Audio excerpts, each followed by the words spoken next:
জীবনে আমার চেয়ে হ্যান্ডসাম ছেলে কিন্তু অনেক পাবা, কিন্তু আমার মতো সৎ, নির্ভীক, মেধাবী, পরিশ্রমী, জনদরদী, সমাজকর্মী ছেলে কিন্তু একটাও পাবা না। আজকে জীবনের প্রথমবারের মতো তোমার হাত ধরে আমি কোনো মেয়েকে স্পর্শ করতেছি।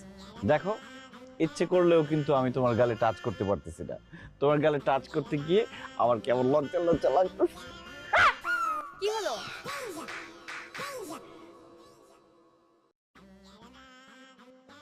ও না, তোমার গালে টাচ করতে মনে হলো যে আঙুলে একটা কাঁটা ফুটে গেছে। কি? গাল থেকে কাটা ফুটবে কিভাবে? আশ্চর্য। আরে বুঝো না, এটা হলো প্রেমের কাঁটা। I love you. আরে আবার কি হলো? আমি যা দেখতেছি তুমিও কি তাই দেখতেছো? হ্যাঁ দেখছি তো। তুমি কি লাঠি হাতে একটা লম্বা মেয়েকেও দেখতে পারতেছো?